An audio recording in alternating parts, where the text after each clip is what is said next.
welcome. I'm Connie Aiello from Nordlyset Lodge in Racine, Wisconsin. I'm from District 5. I've been asked to give a demonstration on preparing a Kvæfjordkake, or Verdens, Beste, world's best cake. So we'll get ourselves started on this particular torte. It's a wonderful, luxurious torte.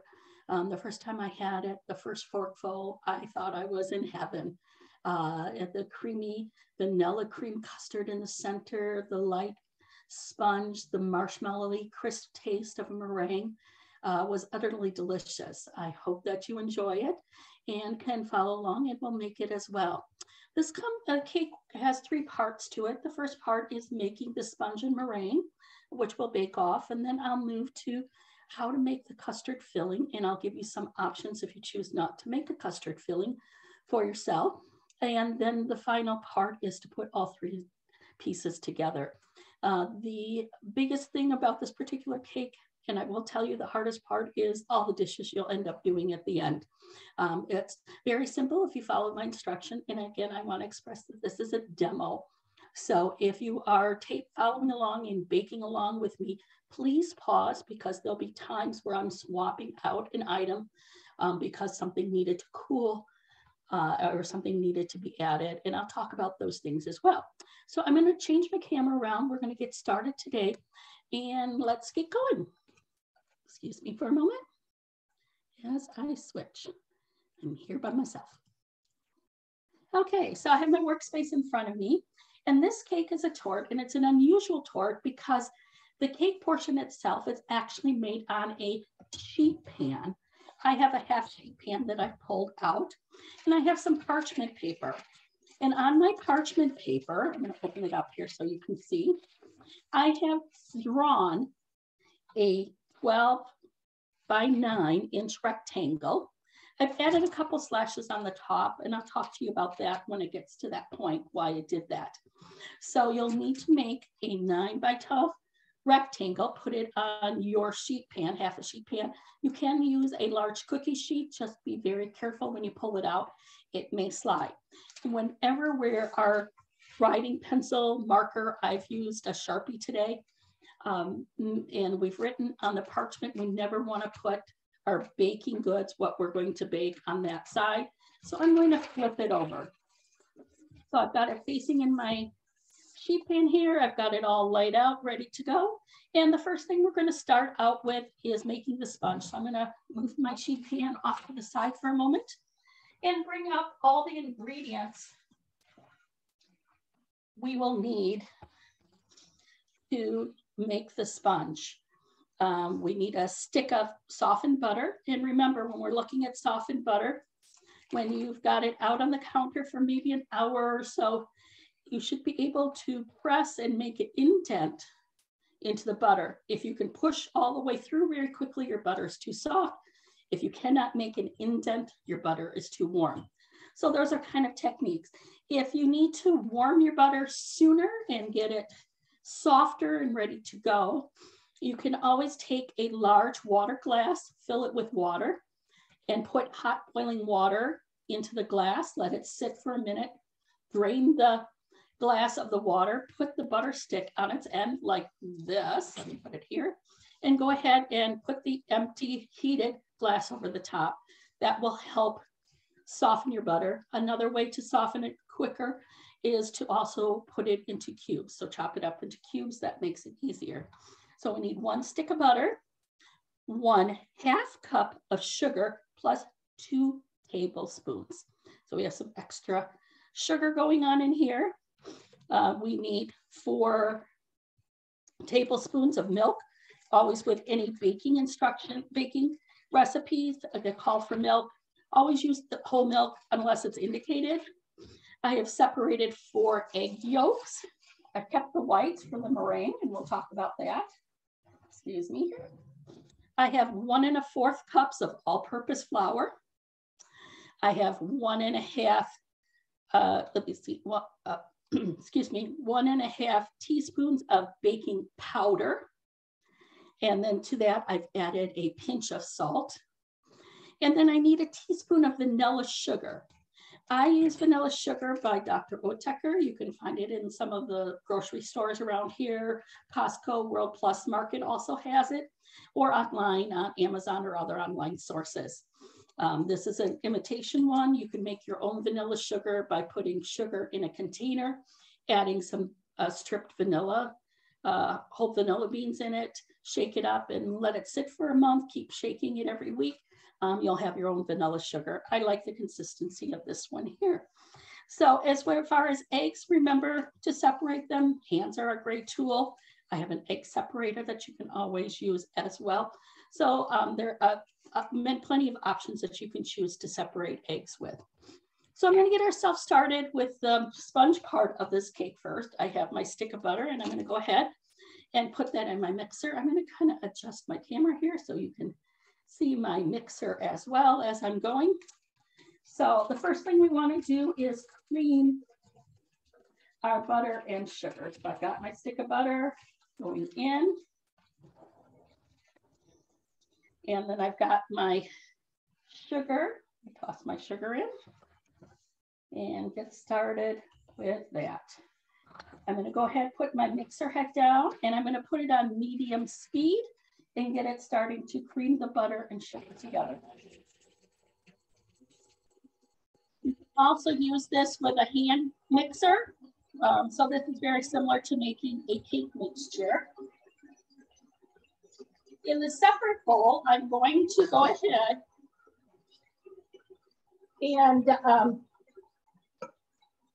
and mix my dry ingredients together. So my flour, my baking powder and salt, and my vanilla sugar. So I'm going to mix those all together, and I'm going to take my spoon and mix it together so it's all incorporated. So I don't have baking powder sitting in one spot and vanilla sugar sitting in the other. I'm going to hold off on my milk and my eggs until we get started here. So it looks like I'm going to check here. It looks like I've got pretty much to a light creamy color.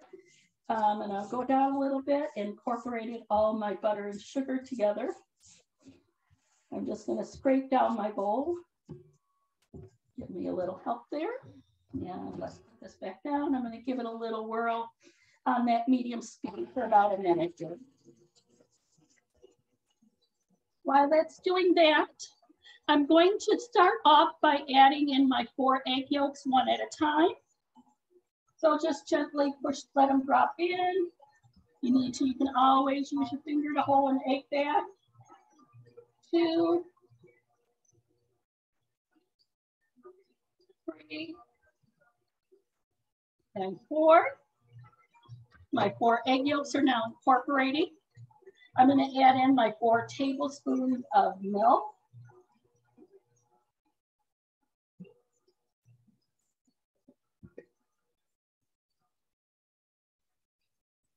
And I'm going to step away for a second while that's incorporating and remove my tray.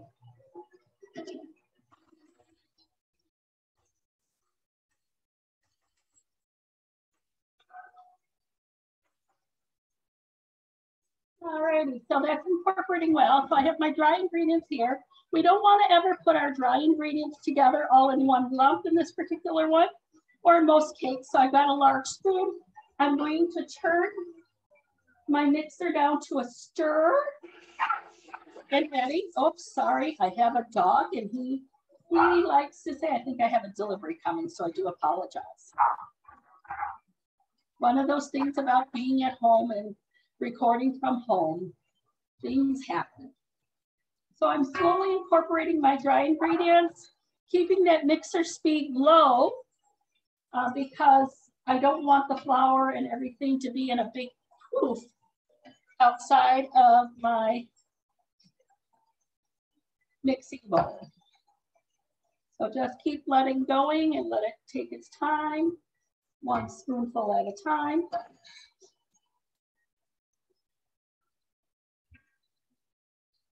Once this is all incorporated, I got all my dry into the wet. I'm going to go ahead and turn up the speed to make sure it's incorporating it all. And I will scrape down the sides of the bowl as well.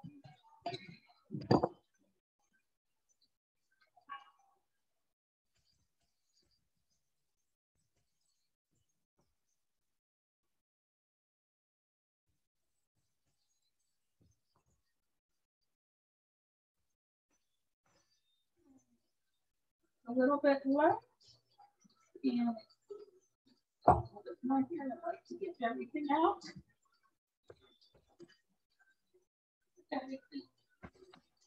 Everything now is important in there. I'm going to turn my mixer off at the moment. I'm just going to bring it up to scrape it down. This particular sponge cake batter is a little tacky, a little thick and tacky. Its texture is very similar to like you would have for a brownie batter. So don't look for a liquidy cake batter. This will be more of a brownie type batter. So let's put it on. I'm just going to give it a little whirl.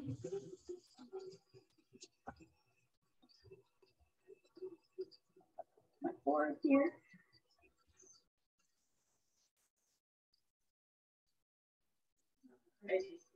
Looks like I am mixed all together. So I've got my sponge incorporated. I'm going to bring my sheet pan back to my work surface. I'll adjust my camera here a little bit and we'll get started. So I'll take off my beater attachment here. I'm going to hit the side of my bowl to get all that batter off. Make sure I have it all.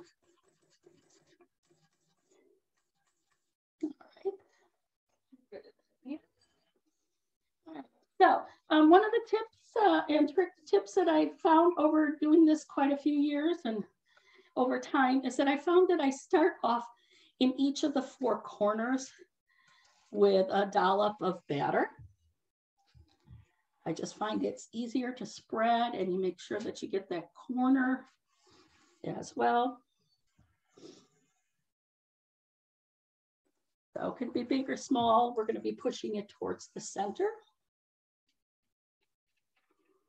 All right, grab a little bit more. So what I start with my spatula is I kind of go ahead and ease my spatula into the corner and I draw it back. So I go across and draw it back. So I'm kind of getting that shape. So I get the square shape and I'm kind of even there and drawing back. Then I go to the opposite corner, the other side.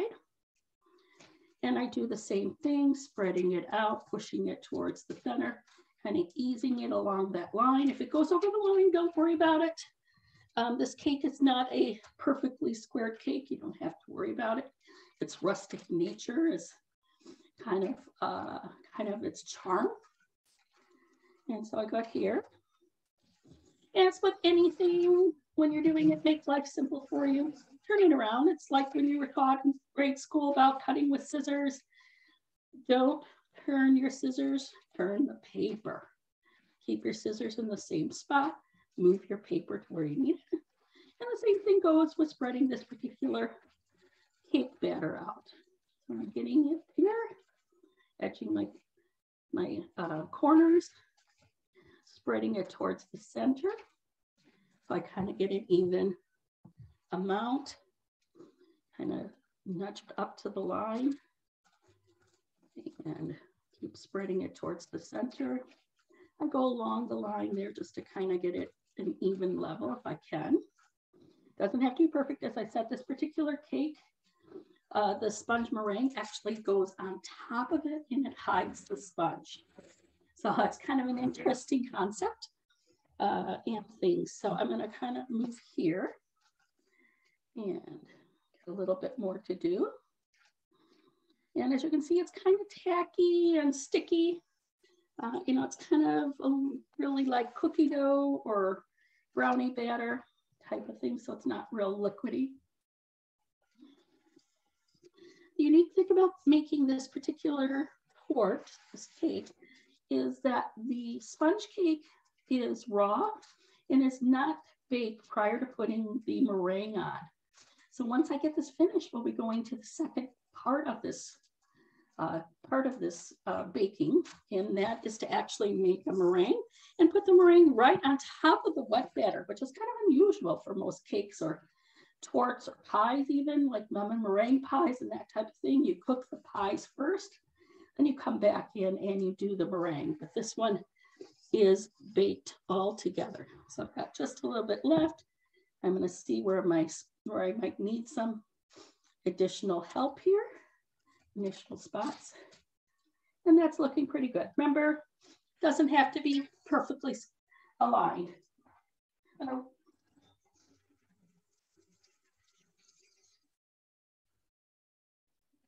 My hands off here so we can get going. So I have our sponge going, and I'm going to set that aside because the next part we need to make is the meringue that goes on top of it. So I'm going to slide this off and we'll get the meringue. And let's see here, meringue is over.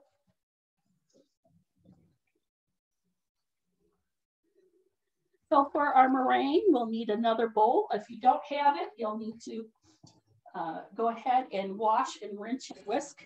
And just a reminder, if you didn't see before, when I made the sponge cake, I made it using the whisk attachment and not the cake batter attachment. So I'm going to go ahead and put my clean, dry, and I'm seeing a little bit of wetness in my bowl, so I'm going to dry it out. Always with, when you're making a meringue, make sure that your bowl is clean and dry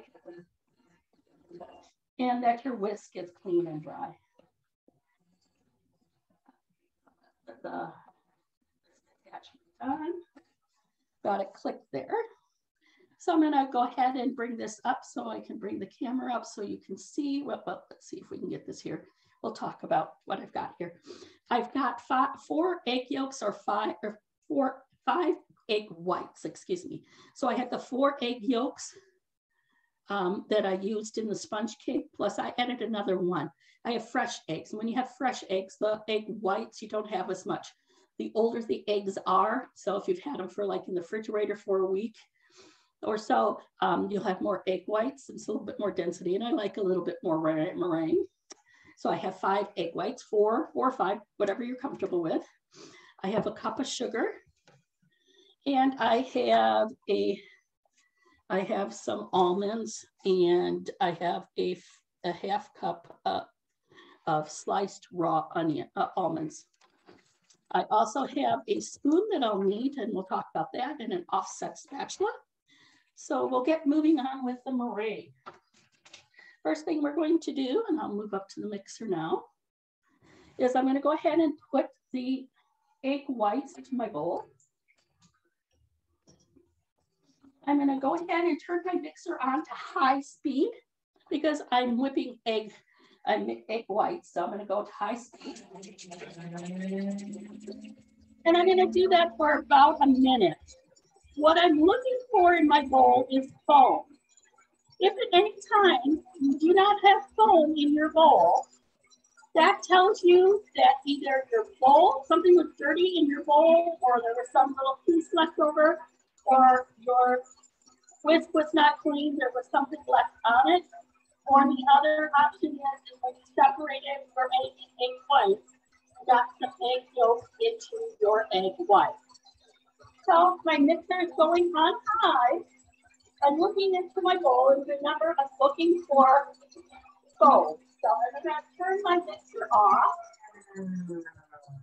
I know the mixer is very loud for me, and you kind of hear a little bit different in my voice. But I'm going to lift my bowl up and take it off here just to show you that I do have foam. So you're looking for that foam. If you do not have any foam in your bowl, that means that something was on the bowl or on the beater, or there was a little bit of egg yolks in your egg whites, and you'll need to start over again. Your egg whites will never form and peak into a meringue if you do not have this foam. So I've got the foam starting, and I'm going to turn my mixer on, and I'm going to turn it back on to high speed again, and I'm going to slowly add in the 1 cup of sugar. So let's go ahead and do that. So I usually rest my cup on the side of the rim of the bowl And I let the sugar kind of waterfall into the bowl itself. You don't want to put the sugar in at all at one time. It will work, but you won't get the volume you're looking for.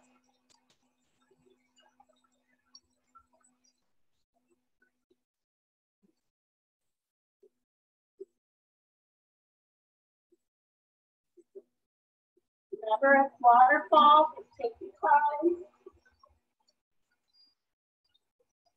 I have a KitchenAid mixer. If you have a different type of mixer, it may take a little longer for your peaks to form because of the type of whisk that it uses.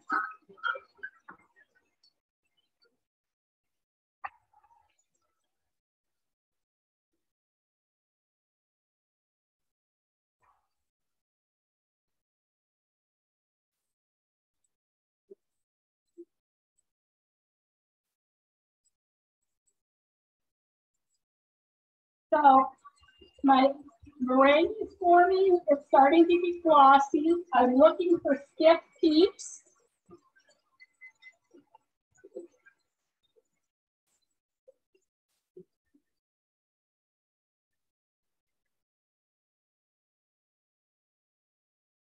And I'm going to let it go for about a minute or so. I want to make sure that they're stiff. Stiff peaks means that when I lift the beater from the bowl, it should turn, if I turn it over, the peak should stand on its head. By itself, if it kind of flops over, it is a softened peak, and we're looking for stiff peaks for meringue.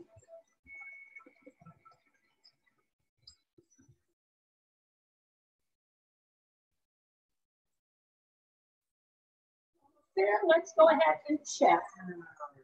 Go ahead and check and see how well it's doing. It's looking pretty good. I'm going to take my beater off here to show you. So I've kind of got it, but it's kind of flopping over a little bit. My peak is not quite there. I'm going to go ahead and put my whisk attachment back on and beat this a little bit more. If you're at home, don't have to do this. You'll kind of get an idea of where it needs to be. And as I said, if you don't have a KitchenAid mixer, you're using another type of mixer or a hand mixer, it may take you a little bit longer to create stiff peaks.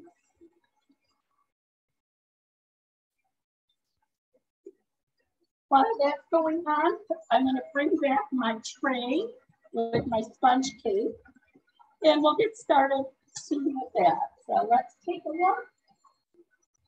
It's getting very glossy in my bowl. I can see kind of thicker ribbons forming. So that's telling me that the meringue is getting stiffer.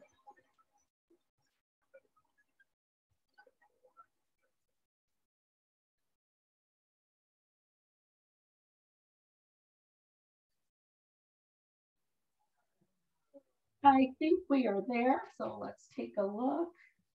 Oh, it's nice and glossy. I've got stiff peaks in the bottom of my bowl. I've got a nice peak that's not drooping over on my whisk attachments. I'm going to go ahead and take this off. I'm going to knock off any meringue I have on my beater. I don't want to lose that precious marshmallow goodness. I don't know about you. When I was little, I got to lick the meringue and stuff. Mom was fine with that. Mom was a home ec teacher and fine with us licking the meringue because it was egg whites and not egg yolks. And I'm gonna just pour the meringue right in the center. Most things when we make meringues, pile it all in the center and then work your way out and stuff. I usually leave a little bit in the bowl in case I need a little extra. I'm going to move my camera back down so you can see my workspace. So I'm just going to gently push the meringue with a spatula out to the corners and to cover it.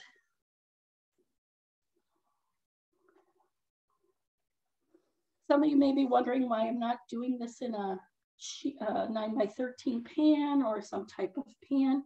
Some people have in this particular recipe, and it does good, but I think it prohibits the growth, the volume and the growth of the meringue on the side to cover, and then you may see sponge and not meringue for a nice finish. I like the rustic nature of this particular torte.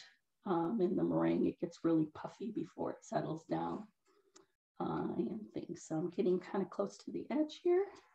Remember, you can always turn your pan to make it easier for you. Don't sit there and try to move your wrist and do the spatula batch backwards. Make life easy. Baking's fun and stuff. So this is something kids could easily do for the family and apart. If you've got an older child, they may like doing that. Little ones, if you want to. I always encourage you to encourage children in baking as much as they can. Let them do things that they can do with their fingers, their hands, that require no heat. My mom and dad owned a restaurant for 36 years, and my mom, a home ec teacher, made most of the desserts for the restaurant. And one of the desserts she made was called a German Schaum torte, but not the large torte itself, which is similar to like a pavlova. She made individual ones that were around 5 inches in diameter. And she baked them, and at the restaurant, we used them as a birthday treat. So if somebody had a birthday, they got the meringue, the torte meringue, 3 scoops of ice cream. And then you had your choice of hot fudge or strawberries and whipped cream on top of it and things. So when I was younger and helping out mom when she would make these every week, she taught me a technique and tip in order to make the little peaks and valleys for the meringue. You want that peaks and valleys because that's where you'll get that little crispy marshmallowy burnt texture, similar to like when you roast marshmallows, and then you'll have the crunchiness on the outside and the mushy marshmallow on the inside. And in order to do that, you just need an index finger and a regular teaspoon from the drawer. So you're going to take your index finger and the teaspoon next to each other. You're going to go down into the meringue, not all the way, down, push out and pull up. So down, push up and pull up. Okay, down, out and up. And you can kind of turn your finger and turn the spoon. And while you're doing this, the object is you're trying to create a lot of peaks and valleys. And stuff. Make sure that you cover the meringue. If you need to cover a spot, take a dollop from someplace that there's a lot and just move it over. That's the one nice thing about meringues is you can kind of do this. And don't worry about if there's some sponge cake appearing from the side or the edge, along the edge there. Don't worry, this meringue does expand, goes up and out a little bit. And so it will eventually cover that. So it looks like I'm doing good. Kind of got those peaks going. You want those peaks and valleys. And we've got this. I'm going to turn around and put this in the sink for me.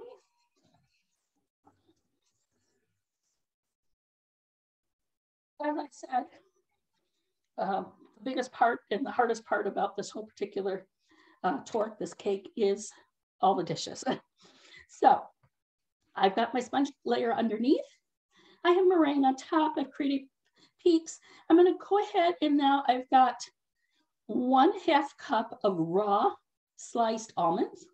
I'm going to take and sprinkle them on top of the meringue. So I'm going to go ahead and do that. Make sure you're sprinkling high, like with cheese and salt. If you take and are sprinkling it right here, where's it all going to end up? Right in the same spot. If you go from the top, it'll sprinkle out naturally. So go ahead and kind of work yourself around and sprinkle it all over.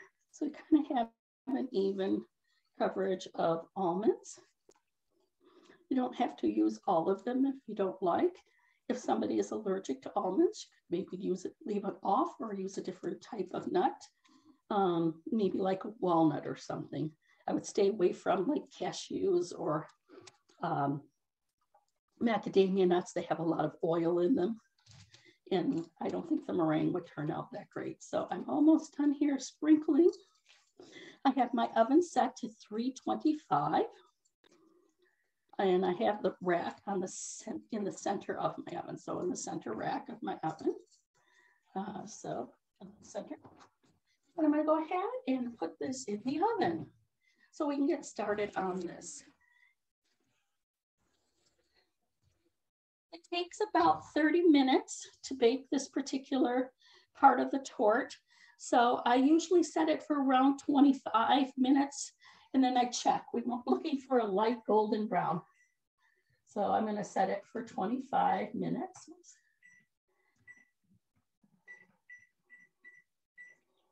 And let that get started. All right, so I'm going to kind of move the camera back here and I'll talk to you for a second. Let's see here. So I'm back here. So that's the first part of this particular torte. And then we have the second half or the second part of this torte. The second part of this torte is actually making a vanilla custard with whipped cream folded in. If you're not comfortable using and making a custard, but I would really highly recommend doing it. It's a wonderful thing. It's easy to make. You have the ingredients right in your home.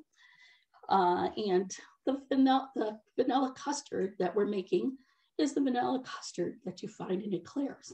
So if you can make this for this torte, you can also make an eclair. You can make a custard pie. You can make a lot of different things. You could do custard with berries and tarts. So make yourself a choice. However, if you're not feeling that comfortable, if you're a new baker or uncomfortable doing that, there's a couple other options you can use. The options that I can come across, and let me flip down on my camera and then I'll let you see that on the board. A couple things we can use.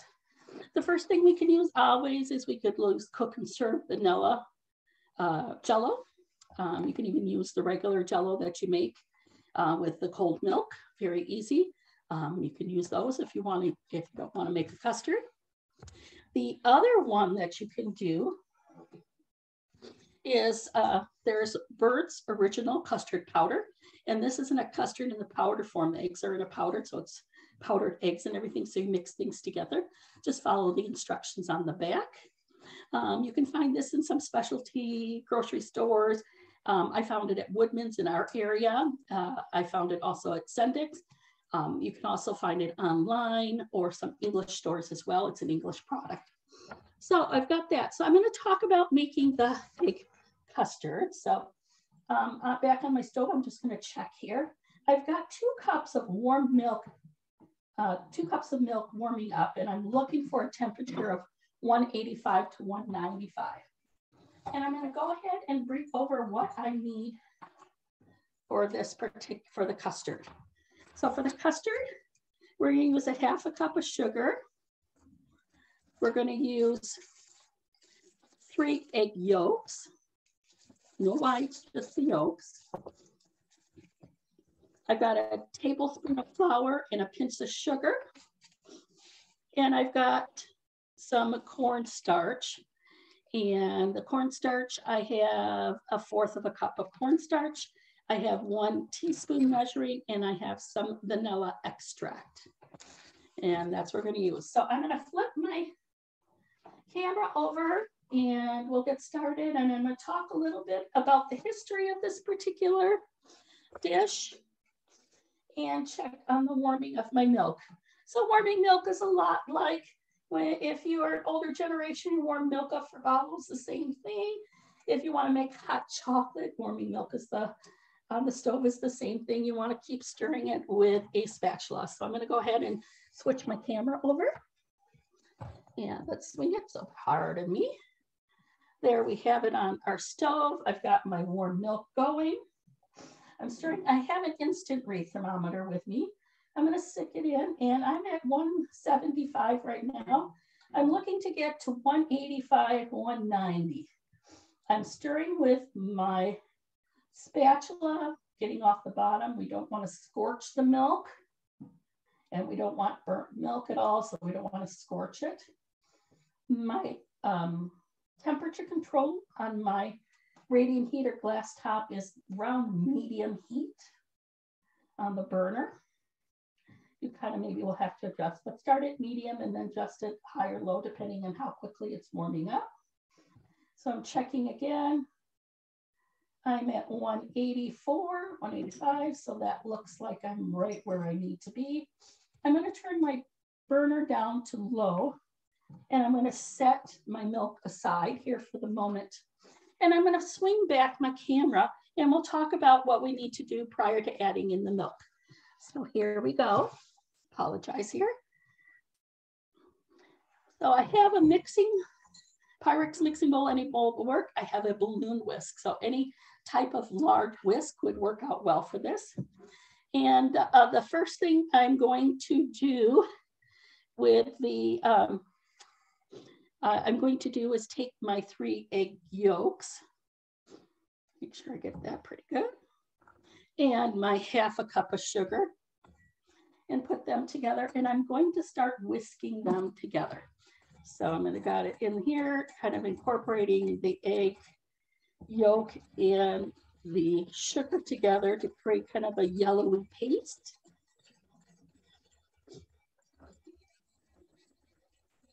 And once it kind of gets all incorporated, I'm going to shake this out a little bit. I'm going to go ahead and add in the cornstarch. Let's get this here. Get all cornstarch because that's going to be our stabilizer. That'll help with thickening. And then I have a little bit of flour and a pinch of salt to add in. Salt always enhances in dishes. It'll enhance, especially in baking, surprisingly.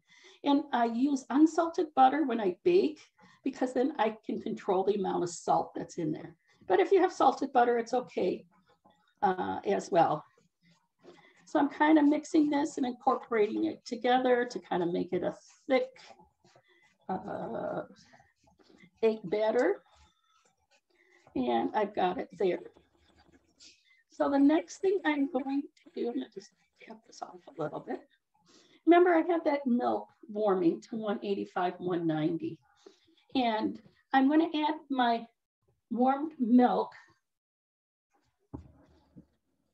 to my egg yolks. But I'm going to add a little bit at a time to start out with.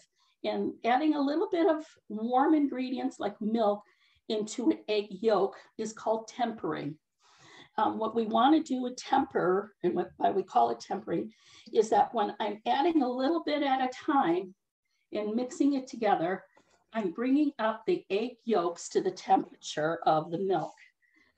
If I were to pour all that milk into the egg yolk batter that I have, what would happen is my eggs would begin to scramble. And we don't want lumpy scrambled eggs in our custard. So here we go. I've got a little bit in. I'm going to add a little bit more, about half of what I have remaining in my pan. Just be careful when you pour. It's not boiling hot, but it's, you know, to the point of where it'll make it scalding on somebody. So I've now tempered my eggs. I brought all my eggs up, that egg batter up, and it's now the same temperature as the milk. And I'm going to go ahead and switch and pour this all into my pan. We need to thicken this custard up, and a way to do that is to go ahead and put it back on the stove and stir it. So let me get this remaining part here.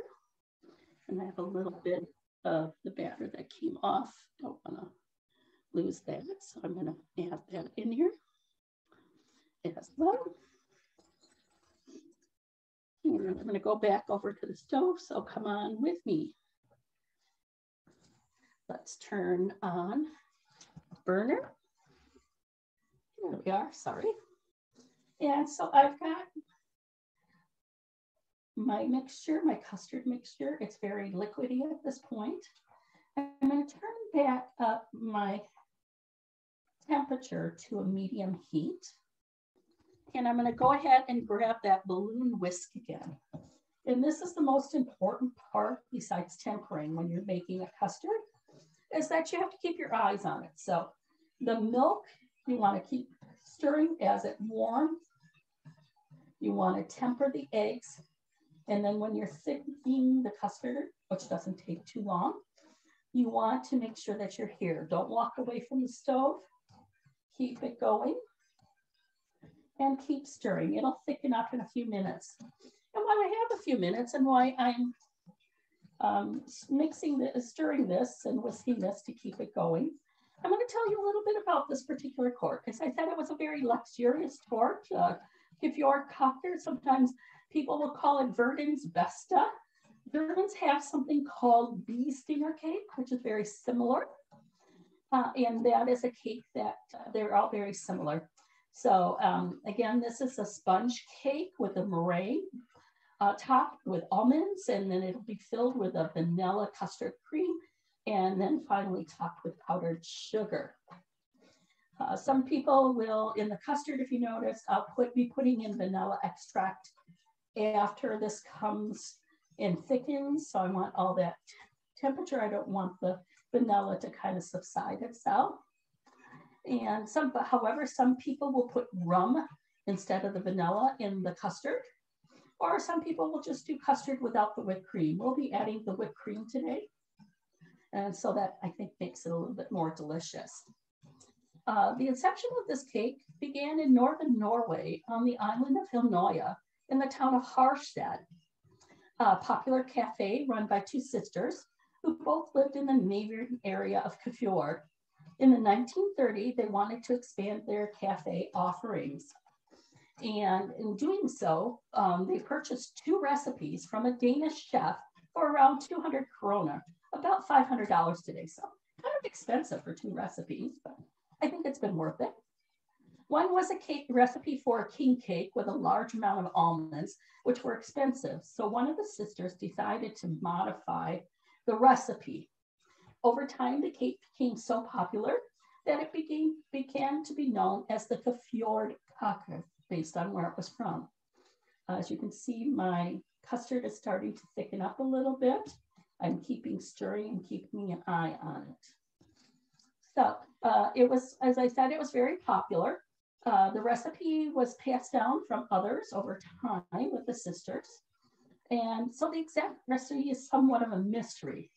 It soared in popularity in the 1970s when an article about the cake was published in a weekly magazine. I'm going to turn this off. So I'm getting thick here, and I'm going to stir it up here. So it was appeared in this weekly magazine in the 1970s. I may have gotten this a little hot. We'll see how it goes. So it's thickening pretty good. And in 2002, NRK Radio had a survey that they put out for their listeners to figure out what was the national cake of Norway, what people consider to be the national cake of Norway. 69% of their listeners found that Kvæfjordkake felt that should be the national cake of Norway. Even at the time in 2002, it was so very popular and soared in its popularity again since the 70s, that somebody actually wrote a song about this particular cake. And you can actually go and search YouTube for Kvæfjordkake song, and it should be there. In Norway, this particular cake is reserved for weddings and baptisms, confirmations, anniversaries, birthdays, and high holidays like Easter and Christmas and so forth. As I said, I left off the vanilla extract till the end. I like to do that.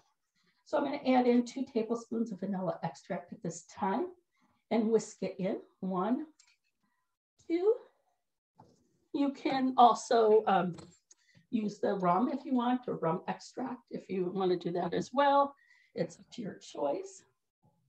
I'm going to slowly get this in. So incorporates it. Oh, that fragrant smell of vanilla. We all know that wonderful smell that always permeates in the house when we're baking. That's what's happening in my kitchen right now. My custard is getting very thick and creamy. It's kind of dollopy. It's a lighter yellow, pale yellow color.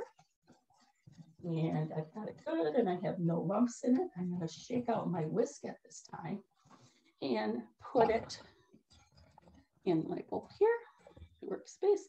And then I've got a separate bowl here that I'm going to take my spatula and go ahead and move this custard into the bowl to cool. Before we add whipped cream for this particular tort into the custard, we have to make sure that the custard is completely cooled. So it may take a couple hours on the counter to do that. Or you can take and do this, let it cool on the counter, and you can actually do this custard anywhere up to 3 or 4 days prior to making the cake. So if you want to make the custard ahead of time and store it in the fridge, you can certainly do that. So I've got it here.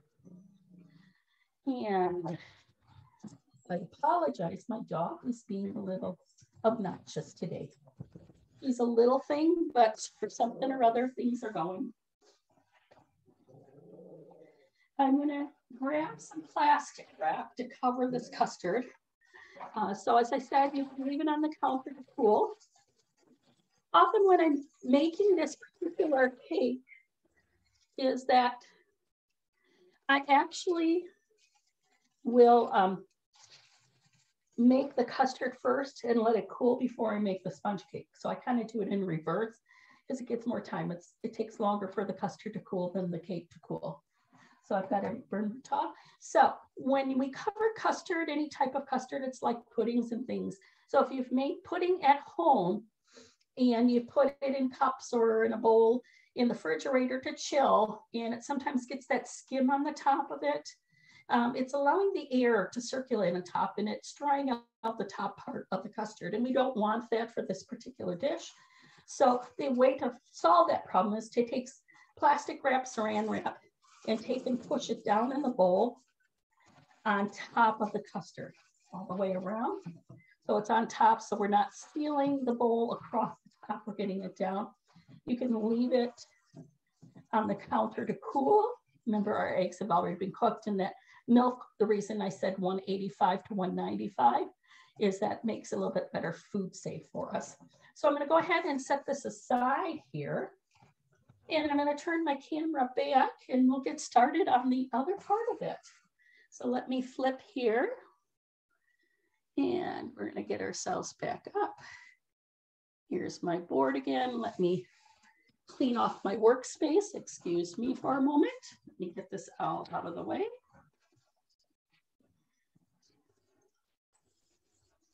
As I said, the big portion of the hardest part of this particular dish is indeed the dishes. Oh my. So it's not a hard cake to make, lots of little parts, fairly easy to follow along, but the dishes are a lot, so just beware. Off my board. As I said, this was a demo. So in my demo, I've done some things ahead of time, and one of the things I've done earlier today was create a vanilla cream custard. It has now been cooled, set aside, and we're going to make a vanilla cream custard to put between the halves of the tort, the sponge and the meringue. So in order to make the cream for it, I just simply have to whip some whipping cream. So I'm going to go ahead and grab my other bowl and a whisk, ice cream cup. So I have another wire whisk. Again, if you don't have more than one whisk, which most households don't, go ahead and wash in between. Or sometimes if you're making these a little bit ahead of time, you can go ahead and then have a day to kind of get things going. So I'm going to grab my heavy whipping cream out of the refrigerator.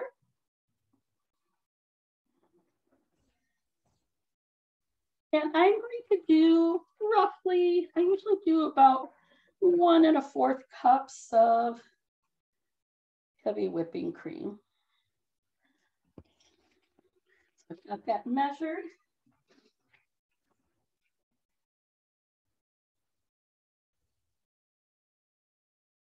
said, you know, you could make the vanilla cream, the vanilla custard ahead of time, chill it and put it in the refrigerator. And when you're ready to put the cake together, you can then make the whipped topping, the whipped cream, and then fold it in. So I'm going to go ahead and pour this into my mixer. And let's see what that's doing. Get good drops out of it. I'm going to go ahead and put it on and put the mixer on high. So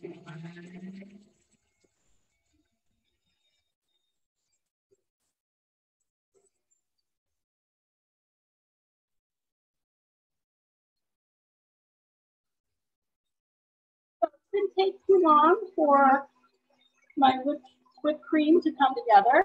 I'm using heavy whipping cream to make sure it's chill. Don't leave heavy whipping cream out on the counter and expect it to create volume. The chilling will do good. Sometimes I actually will put the whipped cream that I'm going to be whipping into my mixing bowl, covered with saran wrap, or if you have a cover for your bowl, and I even stick it in the refrigerator so the bowl is kind of chilled itself. And so I'm just keeping a watch on this, and we'll be ready to go in a minute or so. So in the meantime, while that's moving around and that whipped cream is coming together, I'm going to take my vanilla custard and I'm going to stir it up a bit. I want to kind of get it smooth. And it's looking good. Oh, this tastes so delicious. I don't know about you. I always like custard. I'm a fan of custard filled donuts or especially eclairs. And it looks like my whipped cream is done. So I'm going to take my whisk off here. And I'm going to tap that on the bowl. I'm going to mix it up a little bit. Tap it all off.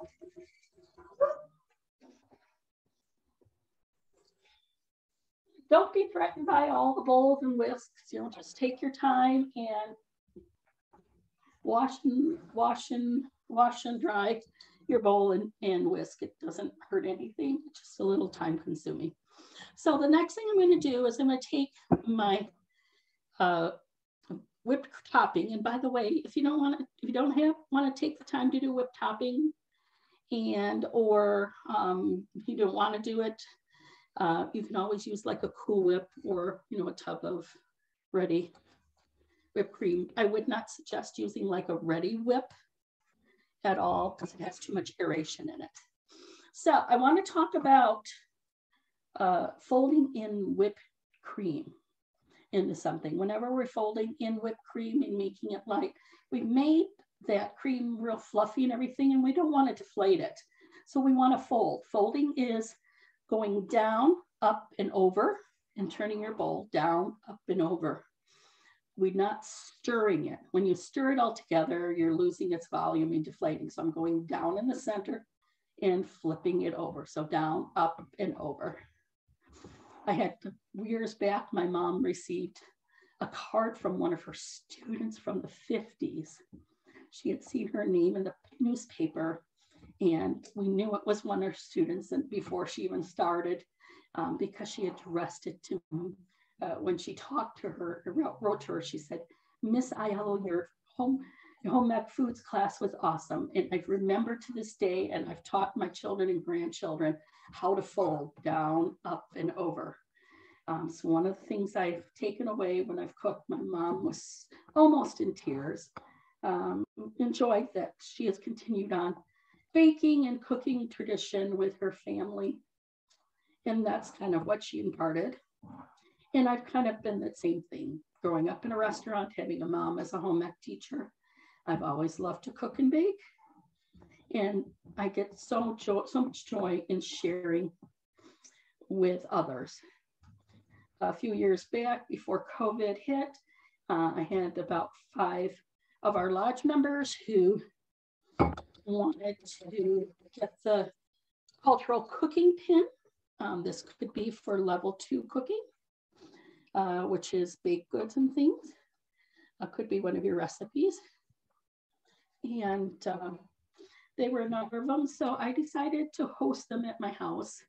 And the 5 of them worked on their pins, levels 1 and 2 together. And we were almost done with level 3. We've got a couple things. So remember, with cultural pins for Sons of Norway, you don't have to work the levels in order in cooking.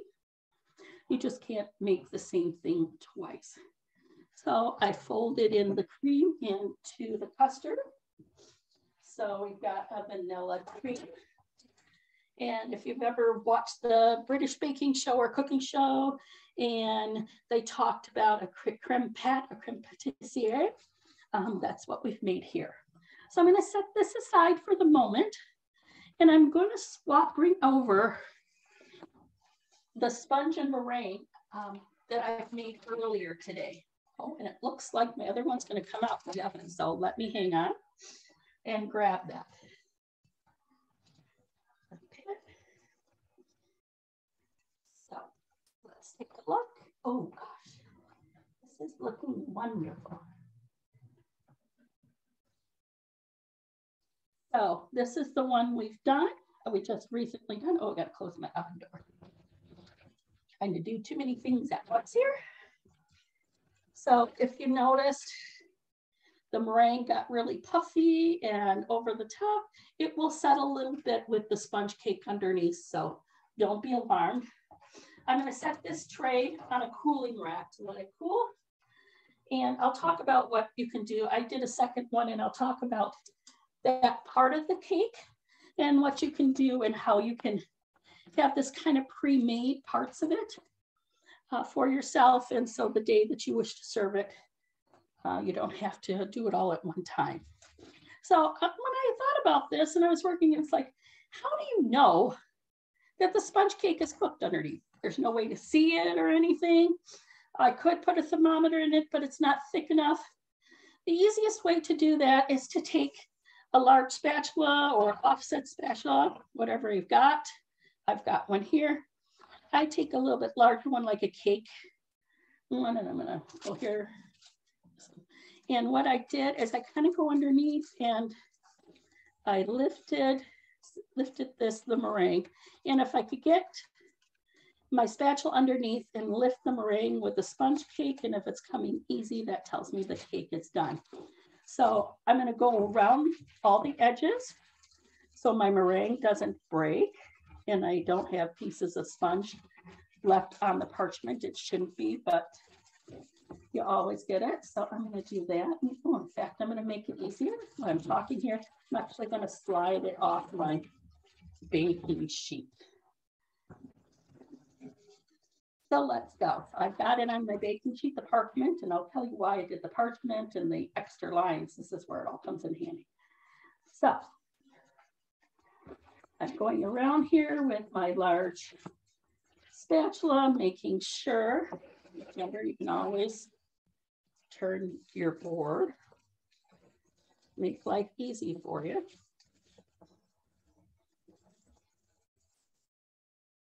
And looks like I'm clean there. So I've got that all together. So as I said, this is kind of a rustic tort. You know, if you had it in a pan, the meringue might go over the edge of the pan and stick to the pan. And if you have ever made sambuckles in your life and had things stick onto the tin, I have a feeling if you did this in a 9x13 pan, that is what you'll end up with. So some tips and tricks. This cake retort is a little bit different because we're going to actually slice this in half and put 1/2 meringue side down onto our serving platter. So it's very interesting. So in the tips and tricks and things that I've learned over the years, the parchment, I make sure that I have a little extra long, so that helps me out. And I always, when we're cutting meringue, use a serrated edge knife, a bread knife. Some people refer to them as that. And you're going to cut along about half, so judge it. And this is where those extra lines come in. So I've got a line here, and I've got one kind of covered up here, but we'll see where it goes. I can kind of estimate, it doesn't have to be perfect. And I'm going to go ahead and take my serrated knife, And I'm going to start slicing through, kind of edging it. We don't want to push down and crush the meringue. So I'm kind of moving through here. One thing about meringues, if it's a really damp, rainy day, especially if you do not have a central air conditioning in your home, you may want to wait. If you want something high in a meringue, you may want to wait till a more drier day. So what I've done here is I've gone ahead and I've used my serrated knife to cut it in half approximately. Then I'm going to put that spatula I used and kind of push apart my cake. So I have maybe an inch and a half, 2 inches between. Let's see if I can move this one. This might be.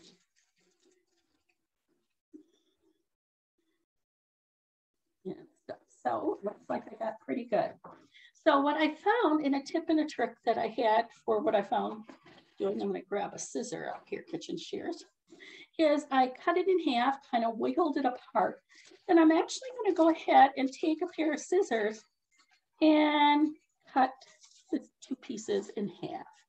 So I've got 2 separate pieces here, 1 and 2. So when we're preparing this cake, we're ready to go. We're going to put it all together. But I'm going to step away from a moment and share with something that just came across with me in this last year as I was teaching this course quite a few times for District 5. I have this 9x13 pan that has this domed lid on it, so it's higher.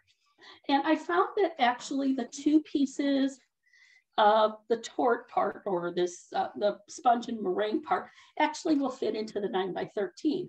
So what I do, I sometimes can make this ahead of time and I can freeze it for up to 3 months if you want to do that. So I line the bottom of it, or take the parchment that I have, I put wax paper at the bottom. I put 1 layer of the tort down, wax paper over the top, the second layer, another wax paper, and put the lid on it. And I found I could store it up in my freezer for up to 3 months. When I was ready to use it, what I would do is take it out, put it on the sheet pan with parchment paper, and turn my oven on to 200, 225 for about 8 minutes, and just warm up and dry out the meringue cake, warm up the cake and dry out the meringue. I did try it on try it and leaving it out on the counter. What ends up happening is that the meringue starts to weep. So we don't want that. So we've got our 2 separate sides, and we're going to go now and compile the cake. So I'm going to kind of move this over here for a moment. And as I said, the meringue on 1/2 of it is upside down. And so the easiest way to do it is get yourself a serving platter. I have this one here. I think it's like a 14x16 platter. Go ahead and flip it upside down on top of the meringue gently. And then I turn my board or my workspace to make it easy. And I have the parchment pieces here. I kind of grab those, lift it up, and do a quick, get my hand under here, a quick flip. Quick flip over. And then it's on my serving platter. If you notice, the sponge cake got nice and golden brown. I'm going to kind of adjust it a little bit. So I've got my sponge cake. The meringue is on the bottom. Next thing I'm going to do is we need to fill it with the vanilla cream custard filling. So vanilla custard cream filling. So I'm going to go ahead and pour some of that down. I start off with about 3/4 of it. So I leave some of it in the bowl to start off with, and I can always come back and leave that reserve, see how it goes. You can kind of see where things are. Try to keep it up from the side there if you can, so you have those nice layers to show. And I just spread it out at the end. And if there's a low spot in your cake, that's where I fill it with more vanilla cream to kind of make it level. Again, this is a rustic tort.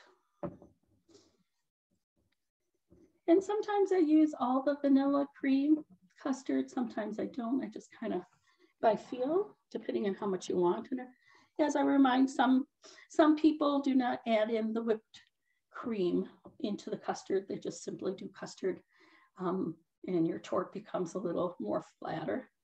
I like the whipped cream in it. I think it makes it much luxurious, and it stands up high, and you can actually see the layers a little better.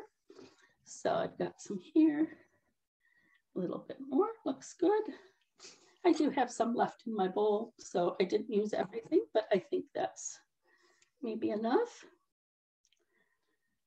Alrighty, and I've got a little corner here that doesn't have any. So, you can kind of get it and see where you're at.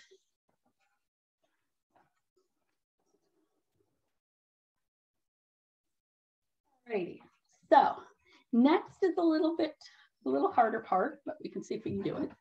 So I'm going to turn my board around for me just here, and then you'll have to figure out which side works on. So the thing that you want to do when you're placing the top half of this tort onto the platter, because you're going to slide it just on top of it, you want the cut side on both pieces facing the same direction. So cut sides facing the same direction. So I'm going to clean this off a little bit with my finger, get some of those crumbs off. I'm going to take my spatula and go underneath and make sure I can lift this cake off easily. Looks like it can. So the next thing I'm going to do is go ahead and lift it up. I can use my, let's see here. Oh, I always do it the opposite way. So when will I ever learn? You'll figure it out. Let's see, did I do it right? Ah. Let's go. So this is the part we don't want to crush the meringue that I've got here, and I flip the paper and let it roll itself off. There we go. Oh my gosh. I wish you guys were here to enjoy this and see it in person. It looks so delicious stuff. So let's clean off some space here. As you can see, I've got the meringue and then the sponge, vanilla cream custard, sponge, and meringue. Let's take a look on the side here. I'm gonna wipe this off. Let me get it here. Sometimes if you need to, if it needs to be shifted, go ahead and use your spatula and kind of push it back a little bit and clean up your edges here. I'm going to grab a little bit of paper towel and we'll take a look at it.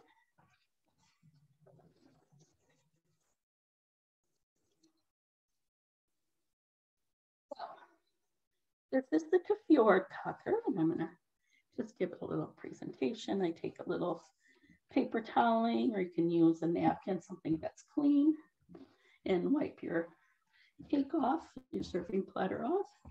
Let's move this out of the way, kind of get a cleaner surface here. So I'm going to kind of lift it here. So this is the Kvæfjordkake. So you have your meringue sponge, vanilla cream custard sponge, and vanilla and meringue on the top. So if this isn't decadent enough, it looks like something that you would find in a bakery or patisserie shop. We're going to add a little sprinkling of what I call snow, Norwegian snow in the baking world. That's what I call it. And that is powdered sugar. So remember a pie and sprinkle a little powdered sugar. You could put a little bit on the plate. And that is the Kvæfjordkake. I hope that you do try and make it. It's a delicious, luxurious dessert. The vanilla cream is smooth and the custard gets that eggy, eclair taste with the spongy yellow cake with the meringue on top. That's got that slight crispness with the peaks, the, you know, like little browning that we get with making s'mores and making roasting marshmallows over a campfire. And in the middle is kind of a chewy textured marshmallow, and then the almonds on top. It's a really delicious dessert. So I'm going to give you 4 after things, a couple things about this and how to store it and what you can do. And then we'll put a piece and see if we share. So this particular torte serves anywhere from 12 to 14, 15 people, depending on the slices. Always use a serrated knife when cutting it. And I'm going to bring a couple things over with me. As I'm talking here, I'll get a plate out and we'll cut into this luxurious dessert. One thing I did find out in my baking over the time and sharing my, my samples and when I was working on my recipes and things, how to store it. So if you're storing in the refrigerator, is you want to put some toothpicks on the top and put plastic wrap over it and store it in the refrigerator because it has that custard cream. This cake actually will taste better the second day. So the second day in the refrigerator is,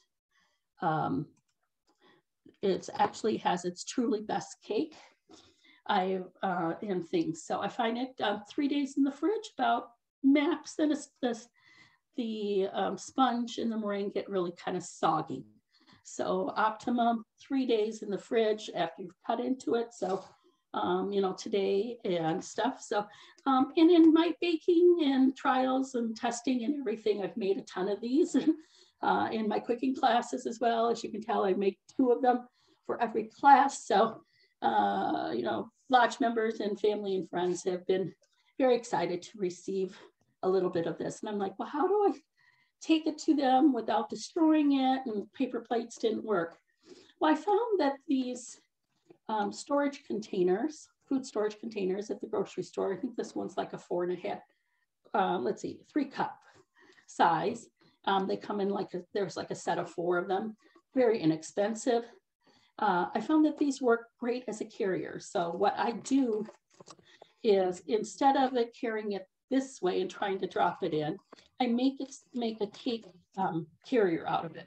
So I flip the lid over and I put the cake on top of it. And then I put this on top. So it's like a domed lid. And then I transport it this way. I found that this 3-quart container takes up about half of the cake. So if you don't have a lot of refrigerator room after you've served it and you want to stack it in your fridge, this would be a great opportunity. So roughly about half the cake, you might have to trim off some sides a little bit, but it does work. Usually what I do is I go ahead and kind of eyeball it where it needs to be cut, and I'll cut it through, and then I'll slide the whole cut piece on here. I've also used smaller ones of these that are the shape for a single serving or 2 servings to send off to friends and family and to take home for leftovers. So as I said, this cake is best served the next day. It gives it time to settle for the vanilla cream custard to kind of soak into the sponge part of the cake, making it a little bit more moist and delicious. Always, again, when you are cutting into this cake, you want to go ahead and use a serrated knife. I'm going to knock this back just a little bit. I think that's where it needed to be. And so you want to use a serrated knife. I've got a larger one over here. Remember, serrated knives are just your average bread knife, and it won't crush the meringue when you cut into it. So I'm going to go ahead and cut into a piece of this cake. And let's see, I usually start in the back and I cut down. So I kind of start at the top and work myself.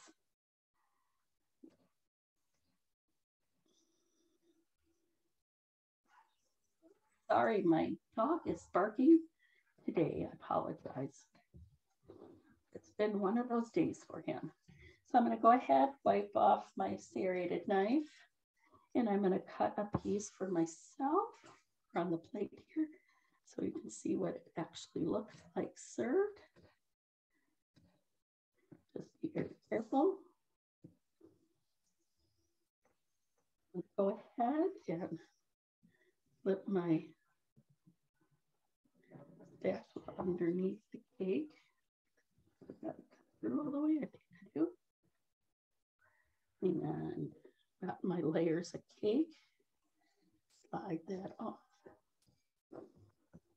And so here is a slice of the Kvæfjordkake.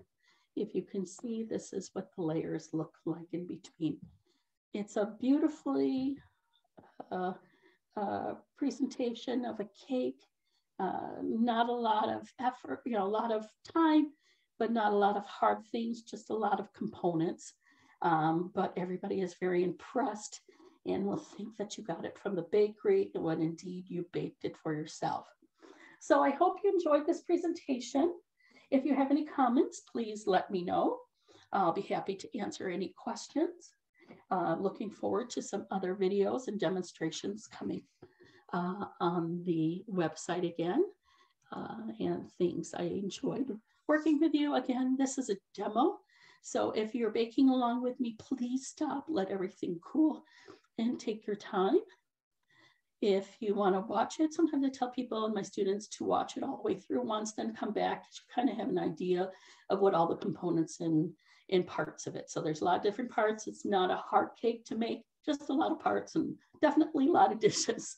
So that's the only downside about this particular thing. But I mean, it is definitely worth the effort in making it. So I hope you do enjoy it. And thank you for being with me today. And you have a great week. And I hope to see you soon. Take care.